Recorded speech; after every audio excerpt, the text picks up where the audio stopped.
blood work after working out. Now, please do not take my my word for these things. You guys can go look these things up. They are available on PubMed. So I'm not going to tell you anything that's just, oh, this is just Chad's opinion. I assure you there are plenty of papers out there if you look for them. And we're going to start off with the first thing, CPK. Oh my gosh, my CPK is elevated. You must have some type of mitochondrial disease or some type of myopathy. You have polymyositis. You have myositis. You have some terrible necrotizing, tissue disorder, right? No. No, you had a hard workout, assuming that trained within the last 24 hours, and now your CPK is elevated because that is a marker of muscle breakdown. Okay, now this gets us started with some things going on here. This is why CPK is important.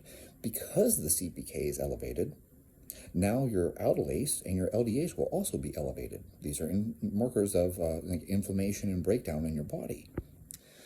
So you'll see this happen, and then people end up with also elevated liver enzymes. Oh my God, my liver enzymes are elevated. But it has nothing to do with actually something being wrong with your liver.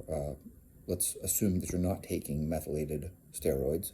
So if you are taking methylated steroids or you drink a lot of alcohol, then you should be concerned about your elevated liver enzymes. But if you just had a really hard workout and your CPK is way up, your aldolase is elevated, your LDH is elevated, then you should not be surprised by having elevated liver enzymes, okay?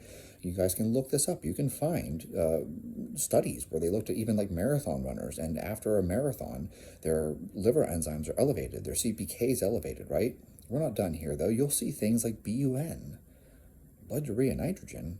Yes, that will be elevated. Now, that can be elevated for a variety of reasons. One, there's nitrogenous waste whenever protein breaks down. Two, perhaps you eat a lot of protein. Once again, we have nitrogenous waste from a very high protein diet. And then additionally to this, you might be a little dehydrated. So if you're a little dehydrated, your BUN is going to be elevated. This is not unlike how oftentimes I will see people that tell me that their hematocrit is elevated. And I immediately take a look and I say, okay, well, why is your hematocrit elevated? And then I take a look and their sodium is elevated and their BUN is elevated and their creatinine is elevated. And it's like, did you drink any water before you went and got your blood work done? Like, oh, I had a cup of coffee. Okay, I'm sorry to tell you that your little cup of coffee is not adequately hydrating you before having your blood work done. It's not like there's anything wrong with coffee. Have your cup of coffee. But it's only 6 ounces of water. That's not enough to be fully hydrated upon waking. You haven't drank water for the last 8 to 10 hours, depending on how long you sleep. And so you're dehydrated. That's why your numbers are elevated. So the other thing is, too, after a really hard workout, you'll see your creatinine goes up. Now, I can tell you from my own personal experience, so now we're moving away from the science, okay? I have blood work done almost every week, sometimes multiple times a week, because I have a medical condition that requires constant monitoring. This is for my kidney function, which was damaged by gadolinium contrast dye. So I had a TBI. If those of you who know me have been following me. For those of you who this is new, I suffered a TBI, and they had to do a ton of MRIs on me to, monitor the brain injury that I suffered. And they used something called gadolinium. It's a contrast dye, and that damaged my kidneys. So now I have kidney issues due to the gadolinium contrast dye. It's, as I remind people, it's a small price to pay to be alive. So, we did all this stuff to save you so you didn't die of a brain injury, and as a consequence, you now have renal issues instead. Sounds better than dying.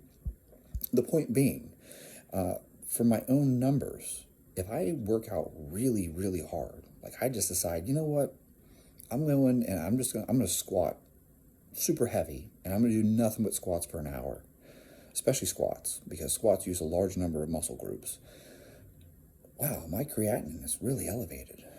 Uh-oh, I must have a problem, right? This is why you might want to get something called a cystatin C. This is renal stuff. So if you looked at my creatinine, you'd be like, oh my God, your kidney function is absolutely terrible. Not that I have good kidney function. I don't, because I have renal disease. But I can make it really, really bad on blood work if I do a hard workout before getting blood work done. And so now my creatinine is super elevated, right? But then I have to take that into context. It's like, well, I had a really hard workout last night, and then I went and got blood work first thing this morning. My CPK is elevated. right? I'll see a CPK of even 1,000 sometimes after a really hard squat workout. That's not uncommon. My aldolase is elevated, my LDH is elevated, my creatinine is elevated, oh my, but my BUN's elevated as well. My liver enzymes are elevated. A lot of my numbers are elevated. And you know what happens if I just rest for 3 days and get blood work done after taking 3 days off? Suddenly all my numbers come down. Now my creatinine is still elevated due to the fact that I do have impaired renal function, but my CPK will be normal, my aldolase is normal, my LDH is normal, my liver enzymes are always normal. If I take a day off, even just 24 hours off of training, my liver enzymes are completely normal. My BUN is normal, my hematocrit is normal, you name it, everything else is normal. There are, I think the word would be perturbations in your blood results should you do a very hard workout and then go get blood work done. Because why? Because this is disruptive to your body. When you train really hard, you are breaking down tissue, you are disrupting homeostasis. So your body is undergoing a stress response. That's the whole point of working out, isn't it? We work out really hard, we introduce a stress, and then we want our body to adapt to that stress. So I decide today I'm going to squat 335 pounds, front squat, right? Oh, I'm going to front squat 335 pounds, okay? And I do that, and I do, I don't know, 6 singles, okay? And then I'm like, yeah, you know what? I'm going to drop back to 80% and do 3 sets of 3. This is getting to be a hard workout. And you know what? I finished those 3 sets of 3, and I'm like, I still feel like I have some energy. I'm going to drop back to 70% and do 3 sets of 5. So now I have these singles, triples, and sets of 5. That's a killer fucking workout. I recommend you do it. It will make you stronger. The point is I put all this stress on my legs because I want my leg strength, right? I want my strength to improve. So I put all this stress on my legs. Well, this stress disrupts homeostasis. My body says, holy shit, this was a lot of work. I need to make adaptations to get stronger. But of course, this means that there's muscle breakdown, which can throw off all kinds of things from uric acid to BUN to creatinine, as we already mentioned, CPK, aldolase, LDH, things like that. And so it's going to take probably 48 to maybe even 72 hours for my body to return to baseline.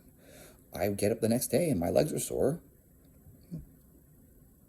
It would not be hard to imagine that there's some inflammation going on from the muscle breakdown and the stress that I put on my legs. And everyone knows 48 hours later, that's when the DOMS really hits. So you're sore. Your body is still disrupted. Take a few days off. I mean off. I don't mean like train easy. I mean take a few days off and get that blood work done, and suddenly all your numbers will go back to normal. Why? Because your body had time to recover and return to homeostasis. And this is something I always recommend that people look at. You should never look at something in isolation. So if you looked at your blood work and you're like, oh my God, my liver enzymes are elevated. It's like, well, did you do a hard workout beforehand? What are your other numbers like? Is your creatinine higher than normal? Is your BUN higher than normal? Do you have markers of inflammation? What's your aldolase? What's your LDH? What's your CPK? What's your sodium level? Because as your sodium level goes up, you're dehydrated. So now you have high sodium and you have high BUN. Oh, well, that's a pretty good sign that you're dehydrated. So now you can pretty much ignore that creatinine. That's not an indicator of your kidney function right now because you're dehydrated. So that'll throw the whole test off. That's why I recommend you get cystatin C done, which is a marker that's much more useful to athletes. But the point being here, and I've already covered the basic ones that most people get on a basic metabolic panel or comprehensive metabolic panel, because we can see all kinds of stuff if you start getting into really weird stuff. Like there's all kinds of like acetylcarnitines. Yeah, that's like a whole panel. You can get amino acid testing. You'll see like, oh, your taurine level and your, methylhistidine and all these other numbers, and they may be elevated as well.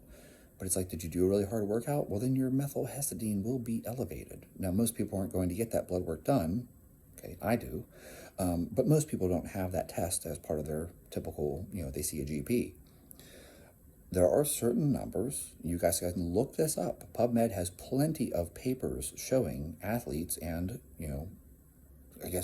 abnormal blood results in athletes after a competition or anything like that. And I will tell you, you want to have really bad numbers, take up MMA or boxing. After a really violent fight where you took a lot of hits, your blood work will look awful. The doctors will freak out. They'll be like, you are dying. And you're going to be like, I'm pretty bruised up. You're probably going to be okay. Give it a few days, let the bruises heal, take some time off, recover, and get the blood work done again, and suddenly your numbers are all normal, okay? There's definitely something going on there when it comes to impact. Same thing happens in hockey. I remember I used to play hockey, and, I would be bruised up from head to toe because playing juniors is violent, especially whenever you're small and undersized.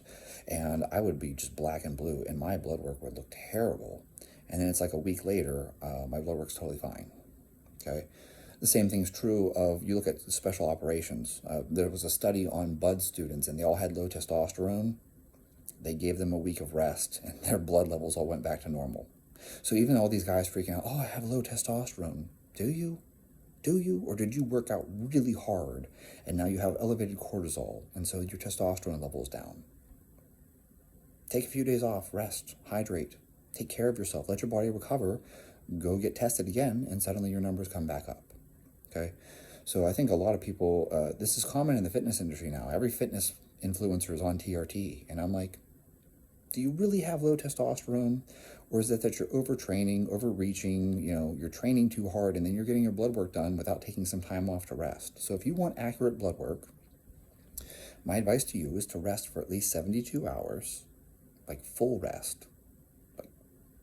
Enjoy it. Go play some video games, watch a movie, spend some time with your wife or your kids. Do something fun. Take your dog for a walk. Go to the park. Something other than lifting weights, something other than, crushing yourself with hard workouts. Take 3 days off. You'll benefit from it. You probably train really hard all the time. 3 days off will be very nice for you. Your joints will thank you. And your blood work will look better. So that's a very brief synopsis. I could go into a whole bunch of studies, which just gets boring and it's useless to people. I think it's actually very useless to talk about studies because we can talk about studies all day that people can just go read themselves. This is your brief summary. Yes, your blood work will be disrupted if you get tested after a hard workout.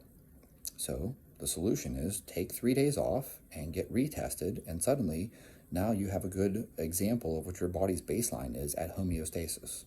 So I hope this is useful, and let me know if you have any questions.